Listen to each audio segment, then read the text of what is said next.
Year 1 and 2. There is now a formal recognition in the curriculum that children need to know about morphemes. So recognize and know how to use grammatical morphemes to create word families, spell 1 and 2 syllable words with common letter patterns. Now, other than compound words, any 2-syllable word is going to contain a prefix or a suffix largely. So we do need to be teaching this. And then in year 2, building morphemic word families and using knowledge of spelling patterns and morphemes to read and write words whose spelling is not completely predictable. So where morphology comes into play for us is when the phonics stops being able to explain the pronunciation of a word or the spelling of a word. And so that's that less common stuff there. So what might you include? It could look like this, year 1, year 2. You'll see there's not a lot there. We're not trying to cram 450 morphemes into year 1 and 2 because in year 1 and 2, we are still consolidating the alphabetic code so that we have that flexibility. So if you're using Reading Success in Action, book 3, we've got that flexibility across the alphabetic code in those alternate spellings. But when we do teach this in year 1, 2, there's 2 aspects. One is to introduce the morphemes in explicit lessons. And the second bit becomes an everyday. So include word families in your phonics lessons.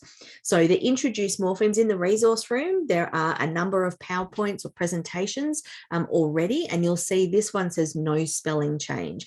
So I've been really conscious of cognitive load in putting this together, that we don't want to introduce words or morphemes for the first time, and we've got a whole bunch of spelling changes for children to have to contend with. So this one is adding the suffix Y, no spelling change. This next presentation is adding the suffix Y, but with doubling. And so you can see here that this actually links to the year 3 curriculum because it's generalizations for spelling, for adding a suffix, but I don't think it's too much to in year 2 or for the second half of year 1 if everything's cooking with gas and everyone's on track to start to go here. So you use your judgment as a teacher about where your students are up to. But that doubling rule, so we said dot becomes dotty. So we address that specifically, and we're retouching on the fact that the Y turns the word usually into an adjective or an adverb, but dot is going to become dotty, and we're going to be conscious of doubling. And then there's another one, adding Y to a word that ends in E.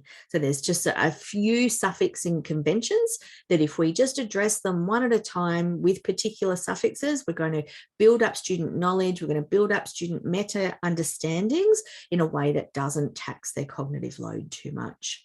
So the step 2 is then to include word families in your phonics lessons. So just the way we included the morphemes in the phonics lesson for foundation, we can do that for year 1, 2 as well. And it's as simple as, whoops, where am I going the wrong way? There we go. We teach our phonics lesson on the given grapheme the same way we normally would. And it doesn't matter if you're using my stuff or a different approach for the phonics. You teach your phonics lesson, then you may display a base word that contains the grapheme. So everyone, we've got our base word play. Say that out loud, play, play. Ask the students to work with a partner because you've taught these suffixes already. You've taught them explicitly. So you've done word building, you've looked at meaning, you've done all that through that explicit lesson, step 1. And then you talk with your partner, work with your partner on a board, make a word family. And then at the front, you call on your non-volunteers and good explicit direct instruction stuff, drawing on, and you make a list on the board. Oh, fill in any that you missed there. You might call on your students and talk about what sort of parts of speech those words might fill, and then have a joint construction or a dictation sentence that contains one of the words from the list.